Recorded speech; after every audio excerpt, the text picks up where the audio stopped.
Your brother Matthew's was $90,000. Mom announced, looking me dead in the eye at our family brunch. She smiled at him, then looked back at me. Joshua, let's be honest. You're just not as important to the family. I didn't yell. I didn't cause a massive scene. I just looked at my 9-year-old daughter, who was sitting next to me holding a hand-drawn card for her grandmother, and I made a silent promise. Within 48 hours, I canceled the entire wedding, packed our bags, and we eloped to Italy. What happened next completely destroyed my mother's fake, wealthy reputation and left my golden child brother entirely bankrupt. Thank you for being here. Grab a warm glass of water, sit down, and listen to me tell the whole story. And before we get into the crazy details of what happened in Italy, let me know where you are watching from in the comments. To understand how my own mother could say something so incredibly cruel without even blinking, and why the revenge I took was so severe, you have to understand what my life was actually like. The betrayal didn't start at that restaurant. It started years earlier. It involved a stolen identity, a massive pile of debt, and a dark family secret they thought I would never, ever find out. I still hear my mother's voice every single time I close my eyes and think about that Sunday morning. We were at the Oakwood Hills Country Club, the kind of overly manicured, aggressively expensive establishment where the valet drivers wear vests and the waiters serve you water with white cotton gloves. I felt entirely out of place in my off-the-rack gray button-down shirt. The collar felt too tight against my neck. I am a mechanic by trade. My hands are permanently calloused, and no matter how much pumice soap I use, there is always a faint shadow of motor oil beneath my fingernails. Sitting directly across the heavy mahogany table from me was my younger brother, Matthew. The brunch had been painfully tense from the moment we sat down. My father stared silently at his plate of eggs, chewing methodically, doing what he has done for 40 years, remaining absolutely invisible so he wouldn't become the target of my mother's wrath. Then, my mother tapped her mimosa glass with a heavy silver spoon. The sharp, crystal ringing cut through the low murmur of the dining room. The table went dead quiet. She set the spoon down and dabbed the corners of her mouth with a linen napkin. So, about the wedding. My mother started, her tone flat, businesslike, and completely devoid of any maternal warmth. Your father and I have sat down with the accountant, and we have run the numbers. We have made a decision. I leaned forward slightly, giving her my full attention. Your wedding budget is $5,000, she said, her eyes locking onto mine. Your brother Matthew's was $90,000. She didn't look ashamed. In fact, she turned her head and smiled at Matthew like she had just handed him a championship trophy. Matthew smirked, taking a slow sip of his coffee, looking incredibly pleased with himself. Then, my mother's gaze snapped back to me, her expression hardening. Joshua, let's just be brutally honest here. You're just not as important to the family, she said. The words hung in the air, heavy and toxic. You're older. You already have a kid from a previous mistake. You have your little job at the garage and you're stable. You don't need a big show. It would be a waste of resources. I stopped breathing. The ambient noise of the country club, the clinking silverware, the soft jazz playing through the overhead speakers, completely faded away. The blood roared in my ears. Oh, and another thing, she added casually, swirling the orange juice in her glass. Lily won't be in the formal family photos at the ceremony. We're keeping it traditional. Just blood relatives and the immediate bridal party. My hands went completely numb. I didn't feel the heat of anger right away. I felt that sick, tight, suffocating knot deep in my stomach. The feeling you get when a terrible truth you have been pretending not to see is finally dragged out into the harsh daylight. I slowly turned my head to look at my daughter. Lily was sitting perfectly still. She is a quiet, polite child, the kind of kid who says, "Excuse me," to a chair if she accidentally bumps into it. She stared at my mother, her little hands gripping the edge of the heavy tablecloth, her knuckles turning white. The hand-drawn card was pushed to the side. Forgotten. She slowly leaned into my arm. "Dad?" she whispered, her voice trembling so badly it cracked. "Did I do something wrong?" I swallowed the lump in my throat. Felt like swallowing broken glass. I wrapped my arm tightly around her small shoulders and pulled her close to my chest. "No, sweetie," I said, my voice thick with emotion. "You didn't do anything wrong. You are perfect." I looked around the table. My father looked out the window. Chloe went back to scrolling on her phone. Matthew just chuckled, cutting into his steak. Not a single person at that table looked at my little girl and said, "Of course you are in the photos." My jaw locked. The muscles in my neck tightened to the point of pain. In my family, the person who reacts to the disrespect is always immediately labeled the problem. So I didn't yell. I didn't flip the table. I just smiled a dead, empty smile, asked the waiter for the check, and paid for my own family's meal. But as I walked my daughter to the parking lot, feeling her small hand trembling in mine, a door closed inside my heart. I was done playing their game. To truly understand how we ended up at that table, and why my mother felt so comfortable disrespecting me in a crowded restaurant, you have to understand the role I was forced to play in my family. I was never the golden child. I was never the son they bragged about at their country club dinners. I was the family ATM. I was the reliable, invisible workhorse who fixed their problems, paid their bills, and was expected to quietly disappear until they needed me again. I didn't have a glamorous life. After high school, while my parents were paying full out-of-state tuition for Matthew to join a fraternity and barely scrape by with a business degree, I went straight to work. I took a job at a local auto repair shop, sweeping floors and changing oil filters until I learned enough to become a certified mechanic. I worked 60-hour weeks, coming home every night with my muscles screaming and grease permanently embedded in my skin. I made a very solid salary, but I traded pieces of my physical health for every single dollar of it. Things got incredibly hard in my early 20s. I ended up fighting a brutal, exhausting legal battle for full custody of Lily. Her biological mother was completely unfit, battling severe addiction issues and constantly disappearing for weeks at a time. I stepped up because that is what a real father does. I hired the best lawyer I could find, draining every cent I had to my name to ensure Lily would grow up in a safe, stable home. During the darkest days of that custody battle, it was the dead of winter in Ohio. My apartment's heating system broke, and my bank account was overdrawn from paying legal retainers. Lily was only 2 years old, wrapped in 3 layers of blankets. I swallowed my pride, picked up the phone, and called my parents. I asked for a $500 loan just to fix the furnace. My mother sighed heavily into the receiver. "Joshua, you made your bed. Now you have to lie in it. Giving you money won't teach you responsibility. You need to figure this out yourself." She hung up. I ended up selling my only mode of transportation, a beat-up Honda Civic, to fix the heater, and I rode the bus to the auto shop for a year and a half.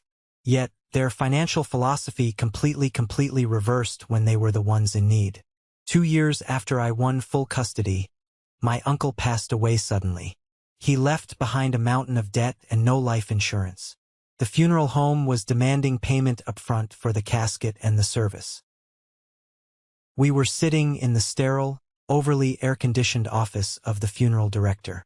My mother looked at the invoice, started sobbing theatrically, and turned to me. "Joshua, your father's business is slow right now. We are completely cash poor. Please, you have to cover this. It's for family." I had been working overtime for 2 years, desperately trying to build a small safety net. I wrote a check for $8,500 to the funeral director. My mother hugged me, called me a lifesaver, and promised to pay me back. I never saw a single dime of that money. The requests never stopped. When Matthew decided he wanted to buy his first house, he didn't have a down payment because he spent his commission checks on designer clothes and expensive dinners. My mother called me not to ask, but to instruct me. "Matthew found the perfect house in a great neighborhood, Joshua. But the bank needs a larger down payment. I need you to wire him $15,000. I was standing in my kitchen holding Lily's school lunchbox. "Mom, I can't do that. I'm trying to build a college fund for Lily. I put away $50 a week. I can't just drain her future for Matthew's house." "How can you be so selfish?" Her voice turned sharp, cutting like a knife. He is your brother. Family helps family, Joshua. He needs to establish himself. You already have a decent apartment. Don't ruin this for him. The guilt trips were relentless. She would call me every day, crying, manipulating, telling me I was tearing the family apart by being greedy. Finally, exhausted and wanting peace, I caved. I transferred the money. Matthew didn't even call to thank me. He sent a text message with a thumbs-up emoji. I became the family's quiet, reliable emergency fund. If my father's truck needed a transmission rebuild, I did it for free on my day off, paying for the parts out of my own pocket. If my mother wanted to host a lavish Thanksgiving dinner to impress her friends, I was expected to pay for the groceries and the expensive wine. I paid for family vacations to Florida that I couldn't even attend because I had to work. Every time I tried to set a boundary, I was met with emotional blackmail. I honestly believed that if I just gave enough, worked hard enough, and solved enough of their problems, they would eventually look at me the way they looked at Matthew. I thought I could buy their love. I was completely wrong. The ultimate betrayal, the one that truly opened my eyes to the depth of their manipulation, didn't happen at that brunch. It happened a year prior, on a rainy Tuesday morning. I had just earned a massive promotion at the auto shop. After 10 years of busting my knuckles, the owner, Joseph, made me the lead service manager. It came with a significant salary bump and a real office. I was finally breathing easy. Lily was getting older, and I wanted to move her out of our cramped apartment into a real house with a backyard in a good school district. I had saved diligently, repaired my credit score to an immaculate 800, and was ready to buy our first real home. I put on my best shirt and went to the local bank branch to get pre-approved for a mortgage. I sat in the plush leather chair across from Mr. Henderson, a loan officer I had known for years. He took my paperwork, smiled warmly, and started typing into his computer. A few minutes later, his smile vanished. He furrowed his brow, clicked his mouse a few times, and leaned back in his chair, looking at me with deep concern. "Joshua, is there something you forgot to disclose on this application?" he asked, his tone serious. "No, sir. Everything should be there. Steady income, no credit card debt, good down payment," I replied, suddenly feeling a cold sweat prickle the back of my neck. Mr. Henderson turned his heavy monitor around to face me. "Joshua, your debt-to-income ratio is incredibly high. You have a massive auto loan open in your name, and worse, it is currently in default status. It's destroying your credit score." I leaned in, squinting at the screen. My heart slammed against my ribs. There it was, clear as day on the official credit report. An active loan for $110,000. The vehicle listed was a brand new Porsche 911. I don't own a Porsche," I stammered, the room suddenly spinning. "I drive a 10-year-old Ford truck.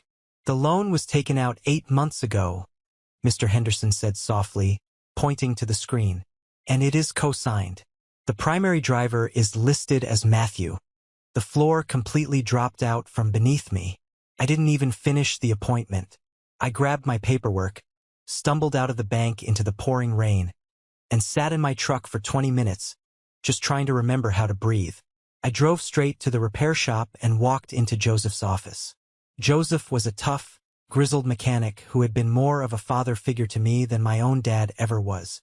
I threw the papers on his desk and explained what happened. Joseph's face turned beet red. He slammed his fist on the desk, rattling his coffee mug. "That is identity fraud, Josh," Joseph growled, his voice thick with anger. "Your own mother used your social security number and your pristine credit history to buy that spoiled brat a luxury sports car because his credit is probably garbage.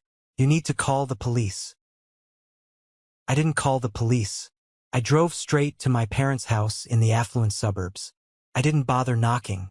I unlocked the front door and marched straight into the massive, custom-built kitchen where my mother was calmly arranging expensive imported flowers in a crystal vase. I threw the printed credit report onto the pristine marble countertop. The papers slid and hit the vase. "What the hell is this?" I demanded, my voice a dangerous, low rumble that I barely recognized as my own. She looked at the papers, her expression completely unchanged. She didn't look guilty. She looked annoyed. "Oh, Joshua, please don't be so dramatic. Keep your voice down. The neighbors will hear." $110,000, Mom," I yelled, unable to contain the fury. "For a Porsche. And it is 3 months behind on payments. I went to the bank today to buy a house for Lily, and I got denied. Because of you." "Matthew needed a reliable car for his new luxury real estate job," she said, waving her hand dismissively as if we were discussing a bicycle. "His credit was just a little tied up at the moment. He needs to project an image of success to get high-end clients. We were going to refinance and transfer the loan entirely out of your name in a few months anyway." "You forged my signature," I screamed, pacing the kitchen floor. "I could lose my apartment. I should call a lawyer right now and report this as criminal fraud." The moment I said the word lawyer, her entire demeanor shifted. The Ice Queen vanished, replaced instantly by the weeping, desperate victim. She collapsed into a dining chair, burying her face in her hands, sobbing loudly. "You would send your own mother to jail?" she cried, tears streaming down her face. "Over a piece of paper? It would ruin Matthew's life. He would lose his license. Chloe would leave him.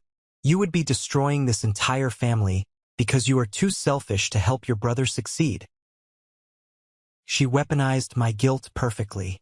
She knew exactly which buttons to push. She begged. She pleaded. She told me my father's heart couldn't take the stress of a police investigation. Like an absolute fool, I broke. I couldn't bring myself to put my mother in handcuffs. I went to the bank the next day, withdrew a massive chunk of the money I had been saving for Lily's college fund, and paid the $8,000 in past due payments and late fees just to save my own credit score from total destruction. The very next day, Matthew's wife, Chloe, posted a photo on Instagram. It was heavily filtered, showing her wearing designer sunglasses, leaning against the hood of the gleaming silver Porsche 911. The caption read, "Hubby worked so hard to spoil me. We earned this. #blessed #luxury life. I was working overtime to pay off their luxury car, sacrificing my daughter's future, while they played pretend millionaires on the internet. That was the reality of my family." Fast forward back to the Sunday of the brunch. The drive home from the country club was suffocatingly silent. The rain had started to fall, the windshield wipers squeaking rhythmically against the glass. I gripped the steering wheel so hard my knuckles were stark white, my jaw aching from grinding my teeth. In the back seat, Lily had fallen asleep, her head resting against the window. She was emotionally exhausted. Being treated like an invisible ghost by her own grandmother took a heavy toll on her little heart. Sarah reached across the center console and placed her soft, warm hand over my rigid fist. Sarah is an elementary school teacher. She possesses infinite patience, a deep well of empathy, and a heart of absolute gold. She didn't come into my life trying to fix me or change me. She just stood firmly beside me in the storm. More importantly, she loved Lily with the fierce, protective energy of a biological mother. "I am so incredibly sorry, Josh," Sarah said softly, her voice filled with genuine pain for me. "I'm not doing it, Sarah," I said, my voice shaking with a decade of buried rage finally bubbling to the surface. "I am absolutely not doing it. I'm not taking their $5,000 handout. I'm not making you wear a cheap dress in a rented VFW hall while Chloe struts around dripping in diamonds. And I am absolutely not leaving my daughter out of my own wedding photos to satisfy their twisted idea of tradition." Sarah didn't argue. She didn't tell me to calm down. She didn't tell me to be the bigger person and forgive them. She just squeezed my hand tightly and nodded. "Then we don't. We walk away." We pulled into our driveway. The rain was coming down harder now. I carefully unbuckled Lily, carried her sleeping body into the house, and gently tucked her into her bed, kissing her forehead. When I walked back out to the kitchen, Sarah was sitting at the small wooden dining table. Her laptop was open, casting a soft blue glow across her face. I pulled out a chair and sat heavily across from her, burying my face in my hands. I don't know what to do, Sarah. If we cancel, they win. If we go through with it, they win. I just want to marry you, and I want Lily to feel like she belongs. Sarah turned the laptop screen toward me. Do you remember my Uncle Carter? She asked. I looked up. Yeah, I remember him. Uncle Carter was a legend in Sarah's family, though they rarely spoke of him because he lived a life completely detached from their small-town drama. He was an investor, a man of old money, who had relocated to Italy decades ago. I had met him exactly once at a family reunion. He was a tall, incredibly distinguished man with silver hair and piercing blue eyes, carrying himself with a quiet, undeniable authority. He was the kind of man who commanded a room simply by walking into it. He sent me a long email last week when I sent him our save-the-date card, Sarah said, scrolling down the screen. He owns a private, historical estate just outside of Florence. He said his traveling days are mostly over, but if we ever wanted to skip the circus of an American wedding, his home is completely open to us. No strings attached, no family drama, just the three of us. I leaned in, looking at the photos attached to the email. It was breathtaking. Ancient stone walls covered in climbing ivy, sprawling green vineyards stretching to the horizon. A massive oak dining table set under a canopy of glowing string lights. It looked like a movie set. It looked peaceful. It looked completely out of reach. Sarah, it's beautiful, but we can't afford last-minute international flights to Italy. I started, my logical brain immediately calculating the impossible costs. You have air miles, Josh? She interrupted, her eyes locking fiercely onto mine. You've been using the shop's corporate purchasing card to buy engine parts for Joseph for 5 years. You have over 500,000 miles banked. That's enough for 3 first-class tickets. I blinked, the realization slowly dawning on me. We have the money we saved ourselves in our joint account, Sarah continued, her voice gaining strength and momentum. We don't need a single cent from your mother. We don't need their approval, their budget, or their presence. We just pack our bags, we take Lily, and we go. We get married on our own terms. A spark ignited deep in the center of my chest. It wasn't just a way to have a beautiful wedding. It was an escape hatch. It was a way to finally, permanently close the door on the people who only loved me when I was actively paying their bills. I looked at Sarah, seeing the fierce determination in her eyes, and I knew she was right. Okay, I said, a slow smile finally breaking across my face. Let's go to Italy. The very next morning, Monday, I didn't go into the shop right away. I sat at my home office desk with a large cup of black coffee, my notebook, and my cell phone. I started the systematic process of dismantling the illusion of a family wedding. I didn't make a dramatic Facebook post. I didn't send angry text messages to Matthew or my mother demanding apologies. I operated in absolute, terrifying silence. First, I called the local banquet hall we had booked months ago. The manager was polite but firm. Mr. Joshua, I understand circumstances change, but as per the contract, you will lose the $3,200 non-refundable deposit if you cancel this close to the date. Keep it, I said without a single ounce of hesitation. Cancel the reservation. Losing $3,000 stung, but it felt like paying a ransom to finally secure my freedom. Next, I called the local florist. Cancelled. The catering company. Cancelled. The bakery making the cake. Cancelled. One by one, I took a pair of scissors and cut every single string connecting me to the humiliating circus my mother had planned. By noon, the job was done. I put on my work boots, drove to the auto shop, and threw myself into my work. I was underneath a massive Ford F-150, replacing a rusted exhaust manifold, when I heard the heavy thud of work boots walking into my bay. I slid out on the plastic creeper and looked up. It was my cousin, Elijah. Elijah was my mother's nephew, a guy who always played the role of the family peacemaker, which really just meant he was a coward who enabled bad behavior. He was the kind of guy who would pat you on the back, hand you a cold beer, and tell you to just go along to get along whenever my mother went on a tyrannical rampage. He was standing there, wiping his hands on his jeans, looking nervously around the busy garage. He had driven his beat-up 2015 Honda Civic into the shop. "Hey, Josh," Elijah said, forcing an overly enthusiastic smile. "Man, you were hard at work today." I grabbed a shop rag and wiped the grease from my hands, standing up slowly. I didn't smile back. I just stared at him. "What do you need, Elijah?" He shifted his weight uncomfortably. "Well, Auntie, your mom. She's a little stressed out today. She said you aren't returning any of her phone calls about the catering menu for the reception. She asked me to swing by and check on you." "The menu is handled, Elijah. There is nothing to discuss," I said flatly, turning back to my toolbox. Elijah sighed, leaning against the metal workbench, trying to play the sympathetic friend. "Look, man, I get it. I know the brunch yesterday was really rough. Auntie can be harsh sometimes, but you know how she is. Matthew is her baby. She just wants things a certain way." He took a step closer, lowering his voice conspiratorially. "Just let her have this one, okay?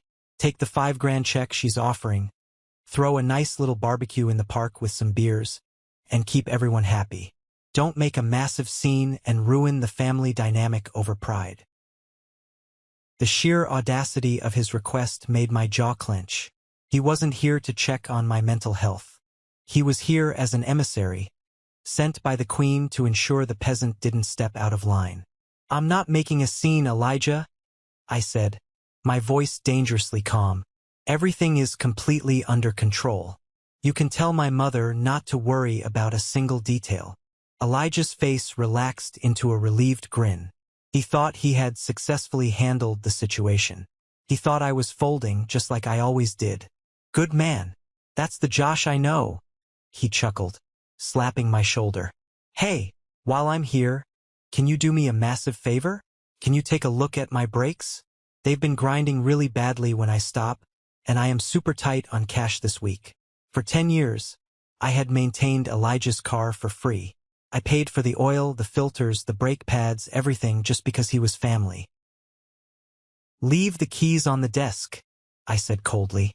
"I'll pull it into the bay after lunch." "You're a lifesaver, bro," he smiled, tossing the keys onto my desk and walking out of the garage to catch an Uber. As I watched him walk away, I felt a deep, sickening wave of disgust. I knew he was a pawn, but I was about to find out just how deep his betrayal actually went. A few hours later, the lunchtime rush had cleared out.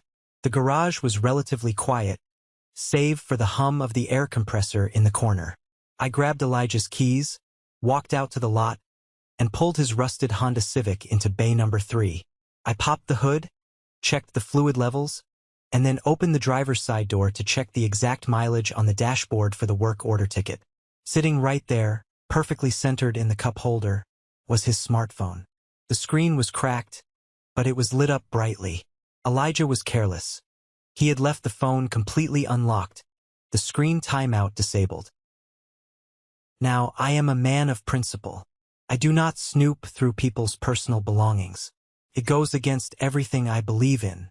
I reached over to move the phone to the passenger seat so it wouldn't get dirty. But as my fingers brushed the edge of the device, a text message notification popped down from the top banner of the screen. The contact name was saved simply as Auntie, my mother. The preview text read, "Did you talk to him? Make sure he physically takes the $5,000 in a paper check. I need him to endorse it over to me immediately so I can pay for the suspension repairs on Matthew's Porsche. He can just use his own savings for his little park wedding." My blood instantly turned to ice. My hand hovered over the phone, trembling slightly. The moral dilemma evaporated in a split second. I picked up the phone. I swiped down to open the full message thread. I stood there in the quiet garage, the harsh fluorescent lights buzzing loudly above my head, and I read through weeks of conversations between my cousin and my mother. It was an absolute goldmine of betrayal, a digital record of how little they valued my existence. "Elijah, I'm at the shop now. Talk to him. He seems fine. Totally bought it. Mom, good. Keep a very close eye on him. If he tries to back out or gets emotional, remind him about how we helped him pay for Lily's custody lawyers years ago. Play the guilt card hard. We absolutely need that 5,000 back. Chloe is throwing a massive fit about the car's suspension and making Matthew miserable. Elijah, don't worry, Auntie. Josh is a total pushover. He'll do whatever you want if you guilt trip him enough. Just have the check ready on Sunday. Mom, you are such a good boy, Elijah. We will have you over for steak dinner this weekend to say thank you. I read the messages 3 times, letting the reality of the words burn into my brain. They weren't even giving me a $5,000 budget. It was an elaborate theatrical scam. My mother intended to hand me a physical check in front of the extended family to look like a benevolent, generous saint. Then, she planned to manipulate me, using the traumatic custody of my own daughter as leverage, to force me to sign the money right back to her, so she could fix the luxury car she bought on my stolen credit for my golden child brother. And my cousin, a man who was currently asking me for free mechanical labor, was the spy orchestrating the entire trap for a steak dinner. I didn't smash the phone against the concrete floor, even though every fiber of my being wanted to. I didn't take screenshots. I carefully, meticulously set the phone back into the cup holder, placing it in the exact same position I had found it. I walked over to the parts department. I ordered the absolute most expensive premium ceramic brake pads we carried. I spent the next hour installing them perfectly. Then I went to the computer and generated an invoice. I billed him for the premium parts. I billed him for 2 hours of labor at the maximum shop rate. I added shop fees and taxes. The total came to $485. At 5 p.m., Elijah strolled back into the shop, looking relaxed and happy. "Car all good to go, Josh?" I didn't smile. I handed him the printed invoice. Elijah looked at the paper, his eyes going wide. "Whoa, hey, what is this? $480? Man, I thought you were just going to take care of it for me like always. I don't have this kind of cash." I leaned over the counter, my eyes boring a hole directly through his skull. "Parts and labor cost money, Elijah. I don't work for free anymore. You can pay with cash, or you can use a credit card." He looked at my face, realizing something had fundamentally shifted. He stammered, pulling out a credit card with shaking hands and tapping it on the machine. I handed him his keys, my expression completely dead. "Everything is perfectly clear now, Elijah," I said, my voice dripping with icy finality. "Have a nice life." He practically ran to his car and sped out of the parking lot. It took exactly 3 days for the local vendors to process the cancellations, update their ledgers, and for the devastating news to finally make its way back to my mother's meticulously organized desk. It was Wednesday evening. I was in my living room, my suitcase open on the floor, carefully packing my best suit. Sarah was in Lily's room, helping her fold her favorite dresses into a small pink carry-on bag. Suddenly, my cell phone started vibrating violently against the glass of the coffee table. I took a deep, centering breath. I looked down the hallway at Sarah, who paused in the doorway, watching me with quiet strength. I picked up the phone and pressed answer. "Hello. What the hell did you do?" she screamed. The shrillness of her voice was so intense I actually had to hold the phone a few inches away from my ear. She wasn't just angry. She was hysterical. "The manager at the Oakwood Banquet Hall just called me," she shrieked. "They said you called on Monday and canceled the entire reservation. Are you out of your mind? Are you actively trying to embarrass us in front of the entire community, Joshua? Do you have any idea how this makes the family look?" "It doesn't make the family look like anything," I said, my voice eerily, unnervingly calm. "Because there is no family event to look at. You are throwing a temper tantrum like a spoiled child," she yelled, her voice echoing in the quiet of my living room. "Just because you are insanely jealous of Matthew. You listen to me right now. You will call them back immediately, you will beg for that venue back, and you will accept the budget I graciously gave you. If you do not fix this right now, I swear to God, Joshua, you are completely cut off. We will not attend your wedding, your father will not speak to you, and you will have absolutely nothing." She played her final card. She expected me to panic. She expected the threat of her absence, the threat of being orphaned by the family, to break my resolve. She expected the pushover mechanic who always fixed the problems. "Don't threaten me with a good time, Mom," I said smoothly. There was a stunned, heavy silence on the other end of the line. She had never, in 35 years, heard me speak to her with that tone of voice. "Excuse me? You heard me?" I continued, feeling a massive weight lifting off my shoulders with every word. "And let's drop the act. I know about the plan to take the $5,000 back to pay for Matthew's Porsche repairs. I saw the text messages on Elijah's phone. You didn't want to fund a wedding. You wanted to fund your golden child's luxury lifestyle, using me as the middleman to launder the money. Again." I could hear her sharp intake of breath. The silence stretched on for 5 seconds. "Joshua, you are completely misunderstanding the situation." Her voice dropped an entire octave. The aggressive shouting was gone, replaced instantly by the frantic scrambling of a manipulator whose trap had just been exposed. "I'm not misunderstanding anything," I stated, the boundary solidifying like reinforced concrete in my chest. "I'm not funding a family that won't even include my child in a photograph. I am done being your ATM, and I am done playing your twisted games. You are making a massive mistake," she hissed venomously, the mask slipping completely. "You need us. You will come crawling back when you fail. You always do. Watch me," I said. I pulled the phone away from my ear, looked at the screen, and pressed the red button. I didn't stop there. I opened my contacts list. I selected my mother's number, scrolled to the bottom, and hit block caller. I went to Matthew's number. Blocked. I went to Elijah's number. Blocked. My father. Blocked. I set the phone down on the coffee table. The house was completely silent. The constant, low-level anxiety that had hummed in my veins for my entire adult life was suddenly gone. I looked down the hallway at Sarah. She was smiling, tears welling up in her eyes. I went back to my suitcase and zipped it shut. We had a flight to catch. Stepping off the long, exhausting flight and walking out of the terminal in Florence, Italy, felt like stepping onto an entirely different planet. The air hit us immediately. It was warm, earthy, laced with the smell of citrus trees, roasting espresso, and ancient dust. The frantic, toxic, heavy energy of Ohio was an ocean away, left behind in the blocked messages on my phone. We hailed a taxi, and for the next 45 minutes, Lily pressed her face against the glass window, her eyes wide with absolute wonder as we drove through the rolling hills of the Tuscan countryside. We finally pulled up to a massive, ornate wrought iron gate. The taxi driver spoke rapidly into an intercom, and the gates slowly, silently swung open, revealing Uncle Carter's estate. It wasn't flashy. It wasn't the tacky, oversized McMansion style that my brother Matthew constantly drooled over and tried to sell.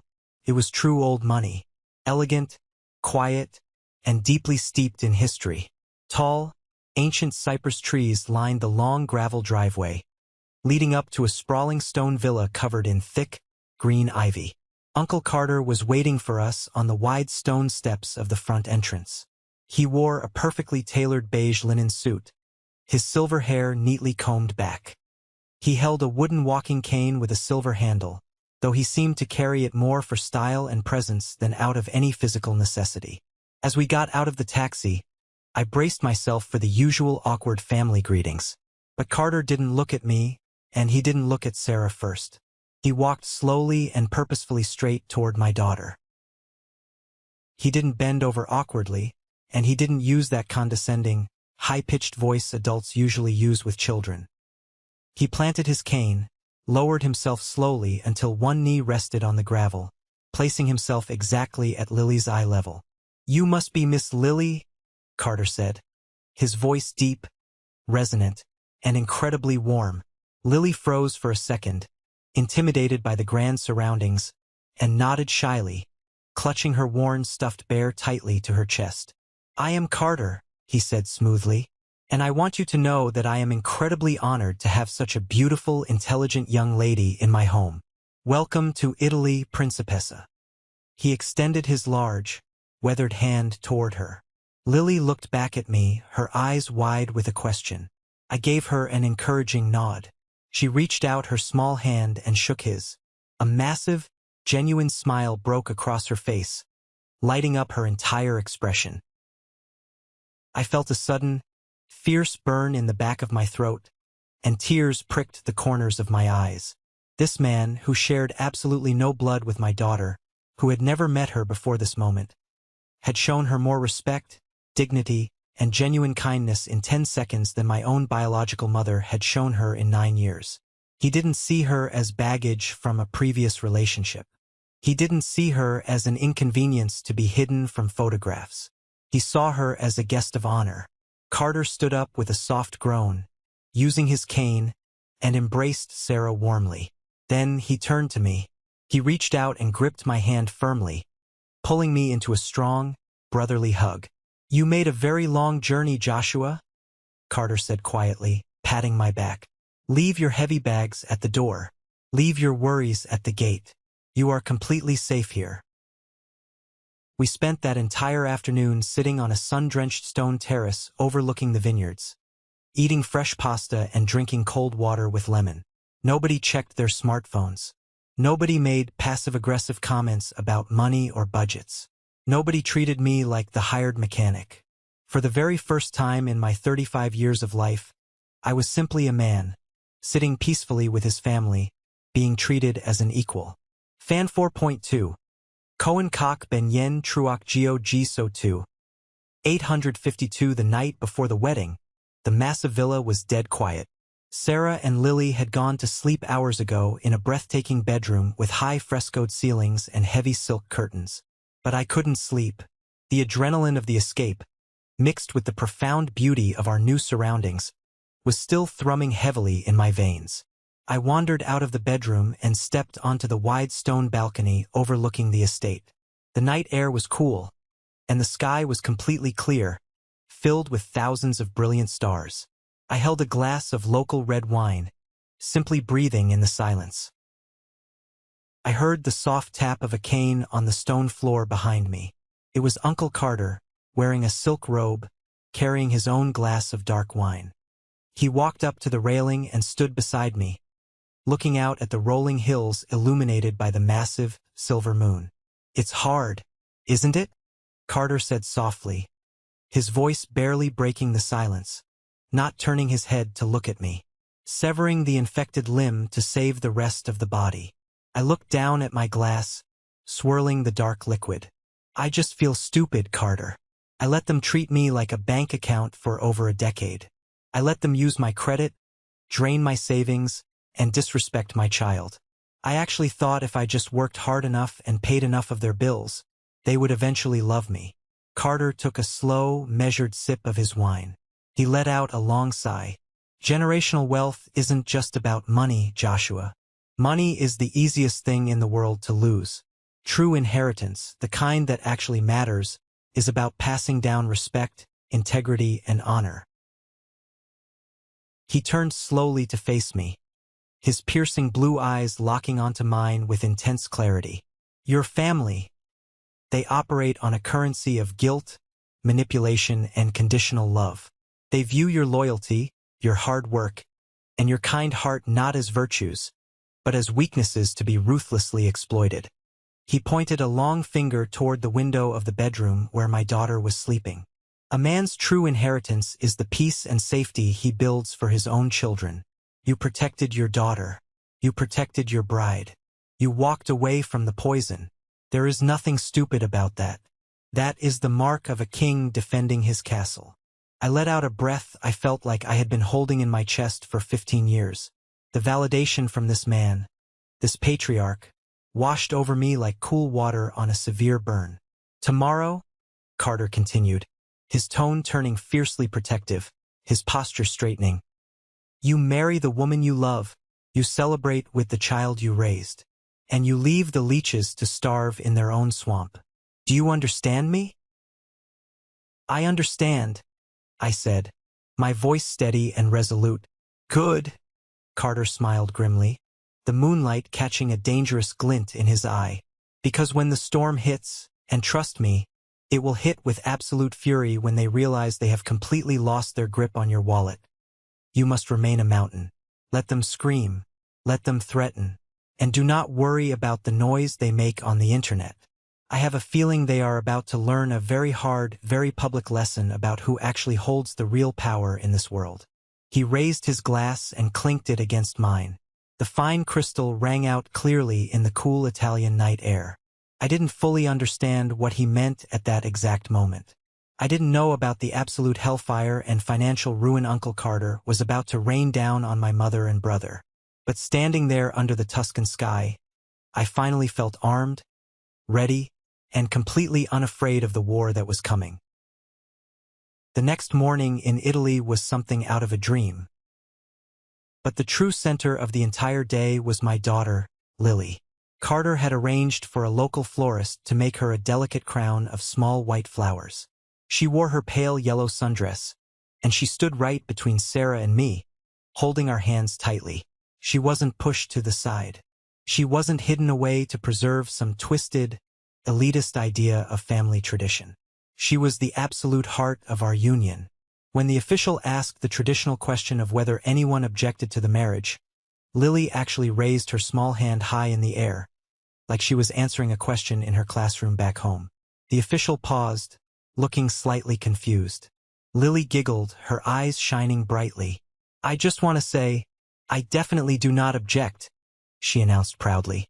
Carter let out a booming laugh from the side, clapping his hands together.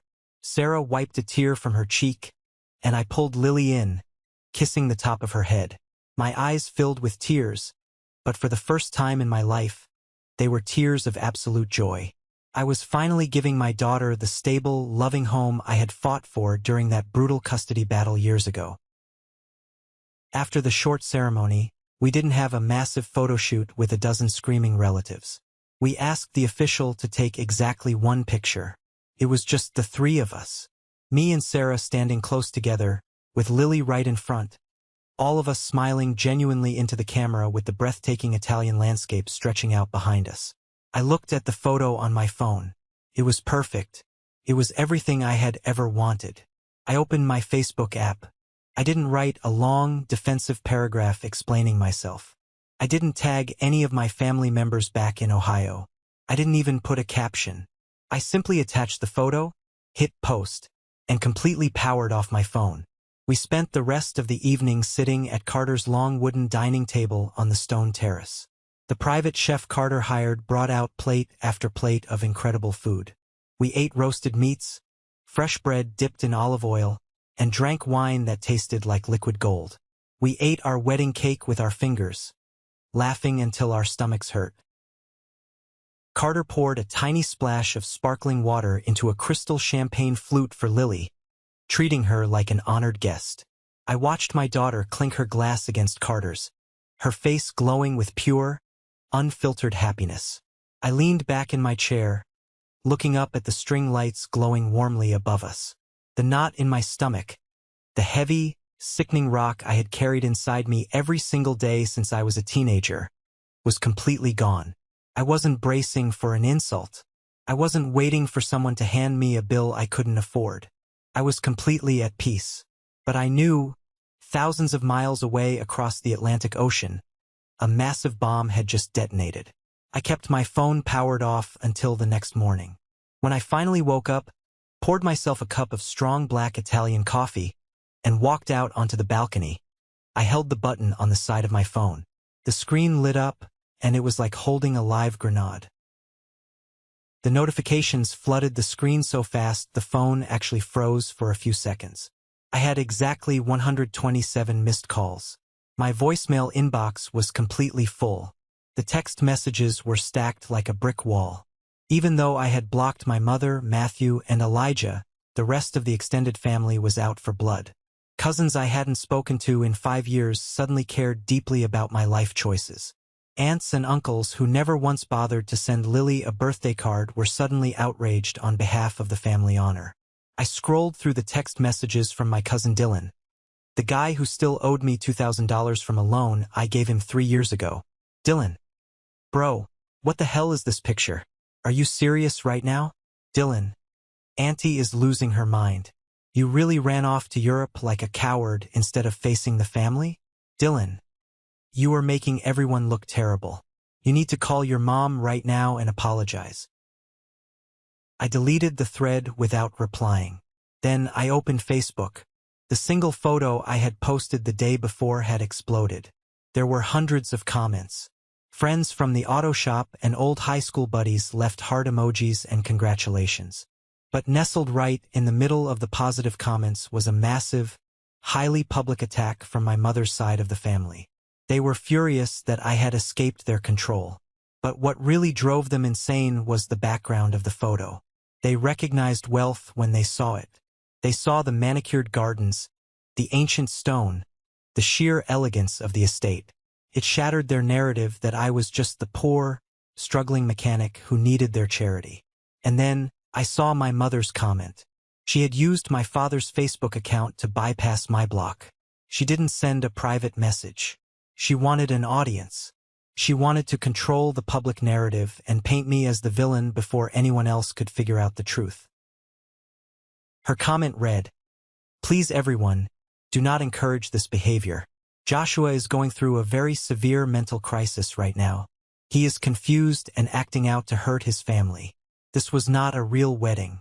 It is a desperate cry for attention. We are praying for him and we will handle this tragic situation privately as a family." I sat down heavily in one of the patio chairs, staring at the screen. My jaw clenched so tight my teeth ached. This was not a real wedding. Even from thousands of miles away, she was still trying to erase my happiness. She was trying to strip away the validity of my marriage and the safety of my daughter just to protect her own fragile ego. I felt the old, familiar urge rising in my chest. The urge to explain myself.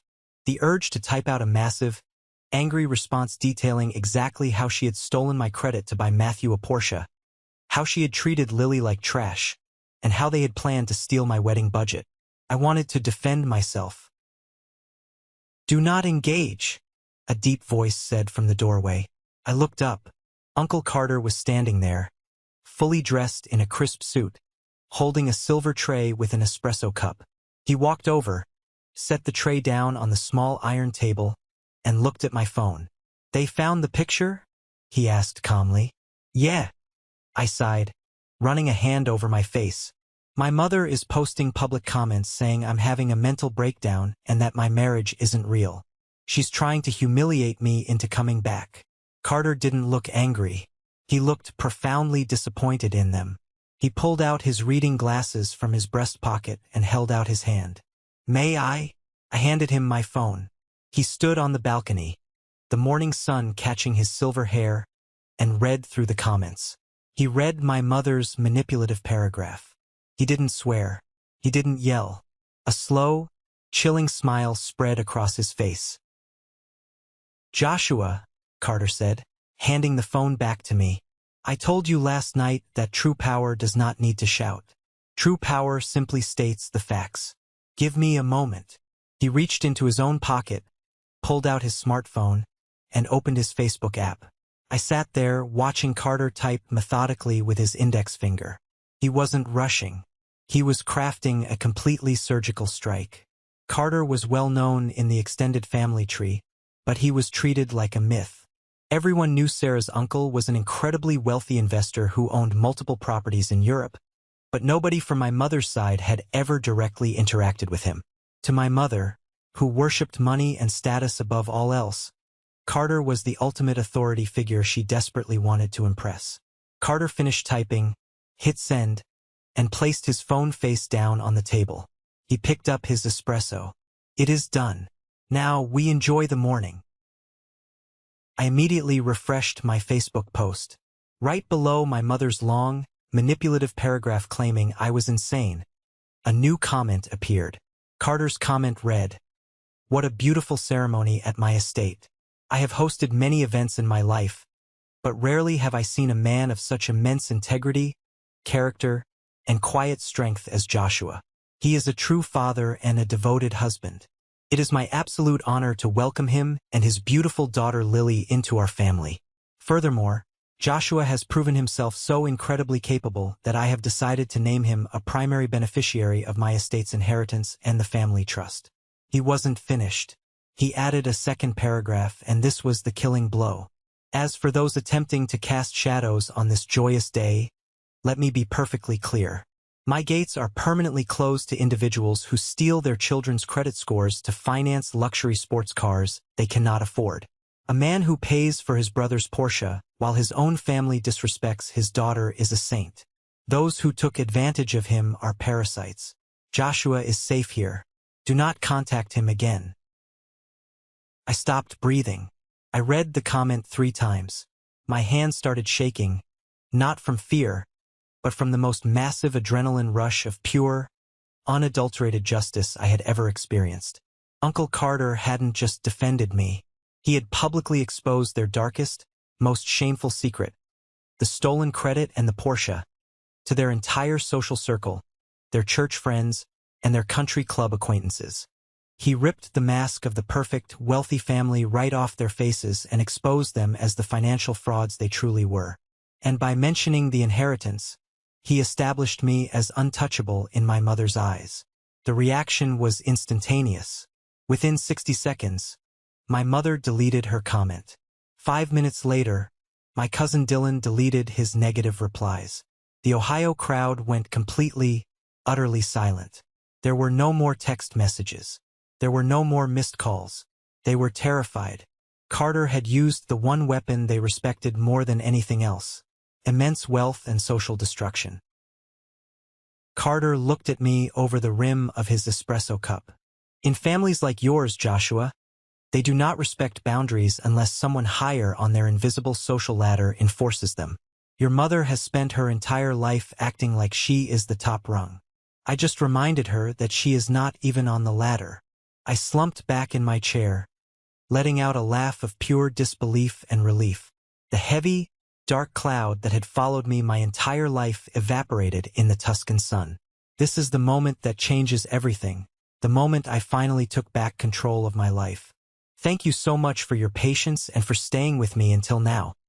You've been amazing. Please give this video a like and comment 1 below to let me know you've made it this far. Not only does this help more people find this story, but it also lets me know that my experiences truly mean something to someone. Your support is my greatest motivation to keep sharing the rest of this journey.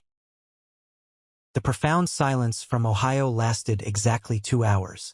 Carter's public execution of my mother's reputation had sent them into a complete tailspin. But I knew the silence wouldn't last. Once the initial shock wore off, the financial reality of what had just happened was going to hit them like a freight train. I didn't wait for them to regroup. I went back into the bedroom, pulled my laptop out of my bag, and opened my banking application.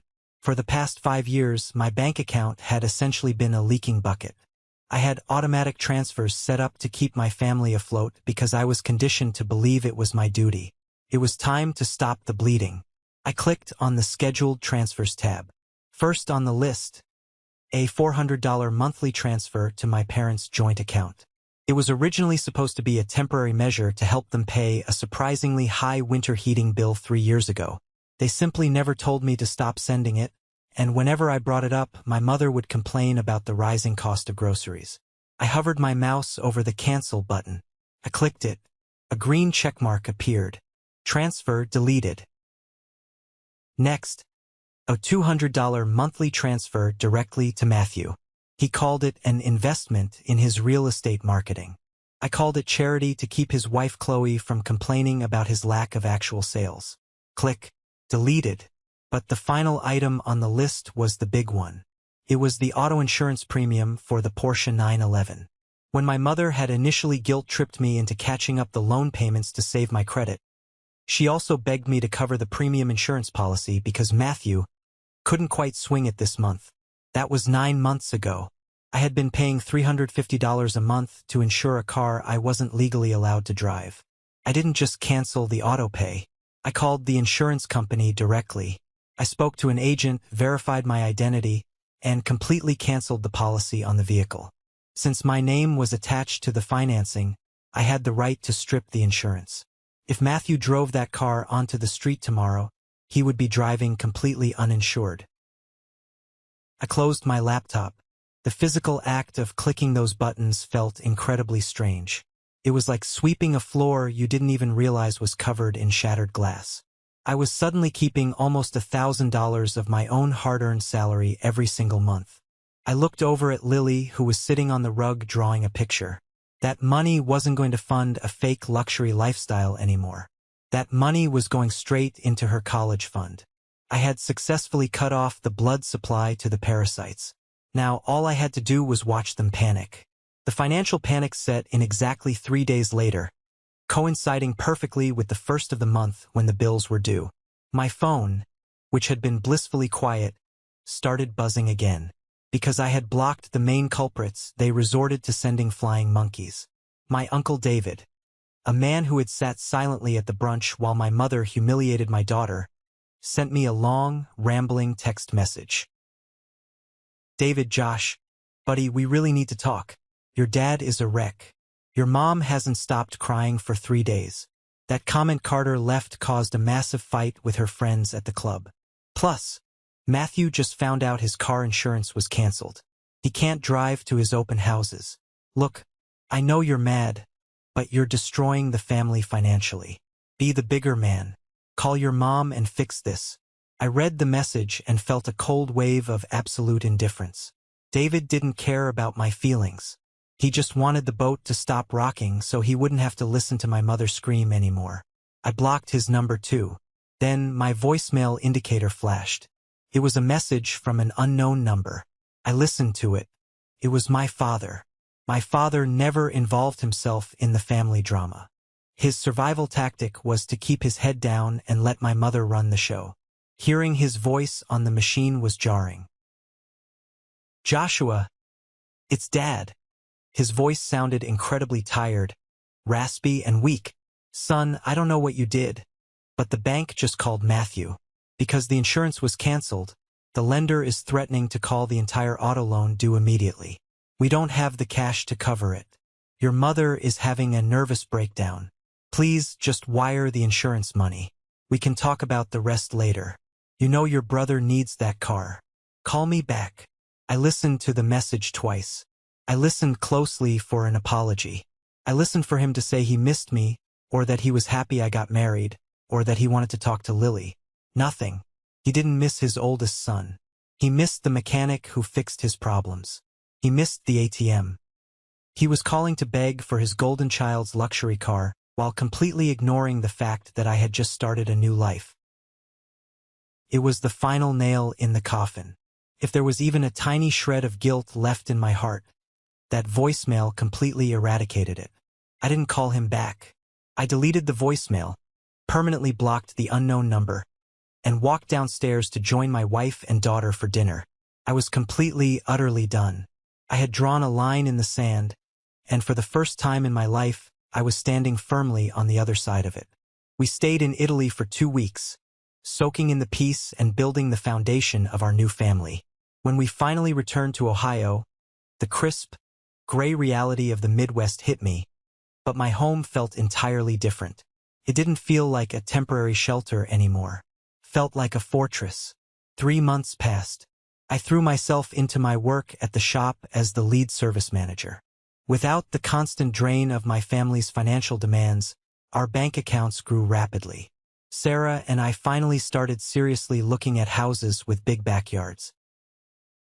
But the news from my former family inevitably trickled down to me through the grapevine of a small town. The house of cards my mother had built around Matthew had completely, spectacularly collapsed. Without my monthly cash injections, Matthew couldn't afford his lifestyle. And without the insurance I was paying for, the lender for the Porsche grew highly suspicious. They ran a routine check, discovered the missed payments my mother had been hiding, and realized the loan was highly volatile. One Tuesday afternoon, Joseph walked into my office at the garage, chuckling softly. He handed me a cup of coffee. "Hey Josh, you might want to hear this.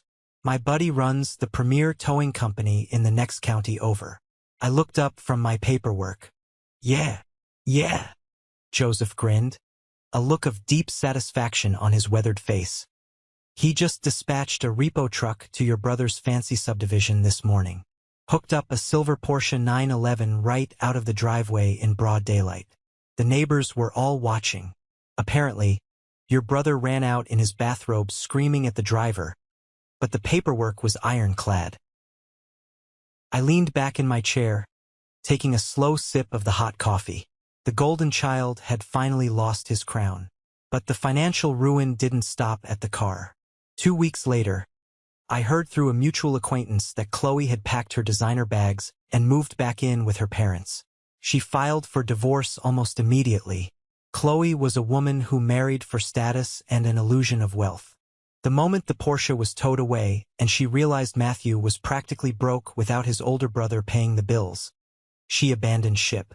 Matthew, facing mounting debts and a divorce lawyer he couldn't afford, was forced to move out of his expensive house and back into his childhood bedroom at my parents' house. My mother had spent my entire life trying to elevate Matthew at my expense. She had stolen my credit, drained my savings, and insulted my daughter, all to build a pedestal for him.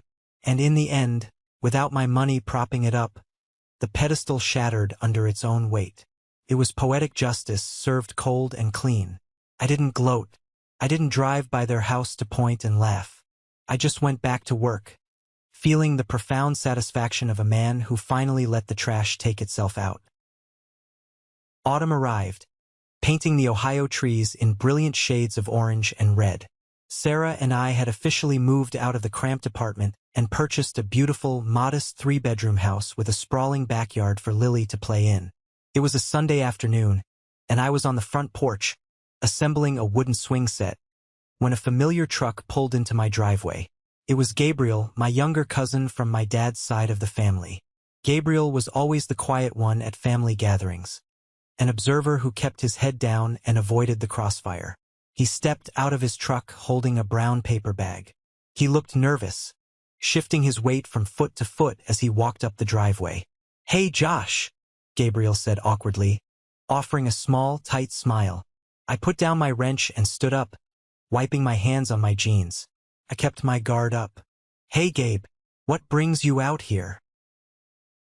He held out the paper bag. I brought some fresh apple cider donuts from the farm stand in town, and a little something for Lily, a new sketchbook. I know she likes to draw." I looked at the bag, then back at his face. He seemed genuine. I nodded slowly, accepting the bag. "Thanks. She's inside with Sarah. Have a seat." We sat on the wooden steps of the porch. For a long time, neither of us said anything. We just watched the autumn leaves blowing across the freshly cut grass of my new lawn. Gabriel finally let out a heavy sigh, resting his elbows on his knees. "I saw the new house on Facebook. It looks great, man. I'm really happy for you." "I appreciate that," I said quietly. Gabriel looked down at his boots. "Listen, Josh, I came over here because I needed to say something. To your face." He paused, swallowing hard. "I'm sorry. I'm so incredibly sorry." I looked at him, slightly surprised. "Sorry for what? You didn't do anything." "That's exactly the problem," Gabriel said, his voice thick with guilt. "I didn't do anything. None of us did. Look, the whole family. Everyone knew what Andy was doing to you. Everyone knew she forced you to pay for the funeral. Everyone knew Matthew couldn't afford that car and that she used your credit. We all talked about it behind closed doors." He turned to look at me, his eyes wide and earnest. "We all saw how she treated Lily at the brunch, but nobody stepped in. We were all just so terrified of becoming her next target that we let you take the bullets for years. You were the only one holding the family up, and we all just watched them bleed you dry because it was easier than fighting her." Hearing those words spoken out loud, having my reality finally validated by a member of the family, was like having a massive physical weight lifted off my chest. I wasn't crazy. I wasn't being overly sensitive. They all knew it was abuse, and they were just cowards. "I appreciate you saying that, Gabe. I really do," I said, my voice steady. "But it's over now. I'm out." "I know," Gabriel smiled sadly. When Carter posted that comment, it was like a nuke went off. Everyone finally realized you were the only real man in the entire family. I just wanted to tell you that you did the right thing. Don't ever let them pull you back in." We shook hands, a firm, real grip of mutual respect. Gabriel left a few minutes later, and as his truck disappeared down the road, it felt like the very last ghost of my past had finally been laid to rest. Later that evening, the sun had set, casting a warm, golden glow through the windows of our new living room. A fire was crackling quietly in the fireplace. Sarah was in the kitchen, humming softly as she prepared dinner. The smell of roasted garlic and rosemary filled the house. I walked into the living room and found Lily lying on her stomach on the plush rug. She had her new sketchbook open, the one Gabriel had brought, and was furiously coloring with a box of crayons. "Hey, kiddo," I said softly, sitting on the edge of the sofa near her. "What are you working on?" She looked up, a smudge of green crayon on her cheek, and smiled brightly. "I'm drawing our family, Dad." My heart gave a familiar little ache. I remembered the drawings she used to make back in the old apartment. Before the wedding, whenever she drew a picture of our family, she always drew herself standing slightly apart from the rest of the group. Sometimes she would draw my parents, but she would put a dark line between them and her. She carried the rejection they fed her deep in her subconscious. She picked up the sketchbook and held it up for me to see. I looked at the drawing, and a profound, overwhelming sense of peace washed over my entire soul. In the center of the page, drawn in bright, vibrant colors, were 4 figures standing in front of a giant, yellow sun. There was me wearing a blue shirt. Next to me was Sarah wearing her white dress. Next to Sarah was Uncle Carter, drawn with his silver hair and his wooden cane. And right in the middle, holding my hand and Sarah's hand, was Lily. She had drawn a massive, beaming smile on her own face and a little flower crown on her head. There was no grandmother who pushed her out of photos. There was no uncle who ignored her. There was no darkness, just a solid, unbreakable line of people holding hands. "Do you like it?" Lily asked, her eyes searching mine for approval. I slid off the sofa, sitting on the floor next to her, and pulled her into a tight hug. "I love it, sweetie. It's the most beautiful picture I've ever seen in my entire life. It's perfect." Uncle Carter said I'm a principessa. She giggled into my shoulder. "That means princess." "He's right," I whispered, kissing the top of her head. "You absolutely are." I looked around the quiet, warm room. I thought about the $5,000 budget, the stolen credit, the insults, and the exhausting years of trying to buy my mother's love. I realized then that my mother had inadvertently given me the greatest gift possible. By pushing me to the absolute edge, by threatening the dignity of my daughter, she had finally forced me to open my eyes. She forced me to stop trying to survive in a toxic swamp, and instead, build my own castle. I had lost a group of people who shared my DNA, but I had gained a true family. Looking back now, years later, I don't feel anger toward my mother or Matthew anymore. Holding on to anger is just another way of letting them live rent-free in your head. I just feel a quiet, distant pity for them.